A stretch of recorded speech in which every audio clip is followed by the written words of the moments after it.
បងប្អូននេះគឺជាមនុស្សអត់ប្រយោជន៍ពីរនាក់ប្រពន្ធរីកមិនចឹងហ្មងប្រែអត់អីទេបាទមកគឺអត់ធ្វើការងារអីទេព្រោះតនេគឺដេកវាយតែហ្គេមទេរហូតដល់ល្ងាចចឹងណាបើអ្នកខ្លះវិញគេចេះគិតណាគេដាក់កុំព្យូទ័រមកគេធ្វើនេះធ្វើនោះអីចឹងណាមានប្រយោជន៍ពេលគាត់លេងតែហ្គេមអត់ប្រយោជន៍ប្រាក់មែនទេឥ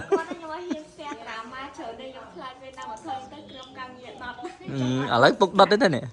ឥឡូវពុកដុតប្រាក់មិនដែរមានអារម្មណ៍មិនដែរពេលយើងលេងហ្គេមអត់ប្រយោជន៍ចឹងសុបាយមកចង់ណាគេថាមិនអត់អីទេទទួលយកមកព្រោះវាជាការពិតមែនបាញ់វាបាទនេះគឺជាកូនក្មេងបងប្អូនកូនក្មេងអត់ផ្លាកសញ្ញាអត់អាហ្នឹងផ្លាកសញ្ញាឆ្លងស្តុបហ៎អាហ្នឹងស្តុបមិនគេតំណាងឲ្យគេស្តុបអាហ្នឹងទៅមុខអាហ្នឹងខៀវទៅណាអត់ខៀវទៅមុខយ៉ាងនេះគេតំណាងគេអាហ្នឹងមានន័យថាវាជិតផុតណាជិតផុតទេគេជិតផុតយើងអត់អាចឆ្លងកាត់បានទេលឿងអាហ្នឹងលឿងណាអាហ្នឹងគឺអាហ្នឹងលឿងហើយមួយទៀតក្រហមតើអត់ក្រហមក្រហមមានន័យថាយើងផុតទេផុតដំណើរការឯងមើលថ្ងៃលើឲ្យជិតទិញឡាននេះឡានប្រហែលមើលសេរីហើយចង់មក pick up អាប៉ុណ្ណឹងនេះនេះអីគេ Raptor នេះអាហ្នឹង Raptor ប៉ុន្តែអានេះគេតម្លើងគេកាយអស់ហើយនេះទូមកនេះមួយប្រហែលជាម៉ានមើលណាជាខ្ទង់ថ្មីប្រហែលជា7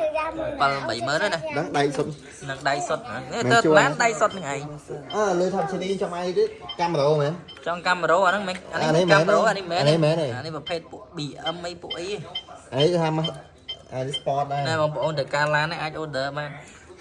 នេះម្ចាស់ការ៉ាស់លក់ឡានបងប្អូននេះកូនចៅនេះបុគ្គលិកខាងក្រុមការងារលាងឡានលាងអីនេះសេរីដូចកាមេរ៉ាសេរីអាចចាស់ដូចឡានចិនហើយថាដូចអាស្វិតអានេះប្រភេទពួក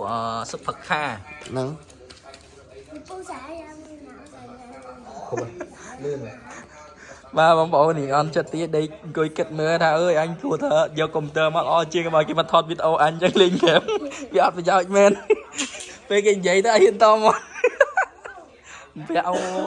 បាទបើឲ្យទៅដល់ផ្ទះវិញអញ poster មួយមកហើយចំណែកខាងប្រពន្ធវិញបាទកំពុងតែមានអារម្មណ៍មួយគិតថាអុយព្រោះនឹងកំពុងថែប្តីអញហ្នឹងហ៎យើងមិនចាំថាអីគេទេដោយសារតាមមិញហ្នឹងមិនតែគេលេងគឺគេច្នៃលុយដែរមកលើយើងអូអញ្ចឹងអូចាំមានន័យថាប្រាក់គាត់រកលុយទុកឲ្យហើយហ៎ស្គួរហើយណាអូអញ្ចឹងប្រាក់ខូចដែរអញ្ចឹងយើងមុននឹងលេងហ្គេមថ្ងៃក្រោយគឺត្រូវធ្វើម៉េចស្គួរលុយសិនក៏មកគេថាយើងអត់ប្រយោជន៍អញ្ចឹងไม่ได้จะตีไปยิงปอตอกไอ้มวยได้ไหมเฮ้ยนั่นน่ะนี่ប្រភេទ Mazda តែបើសិនអនឡាញជូរជាវាអាចមកបើសិនគាត់ត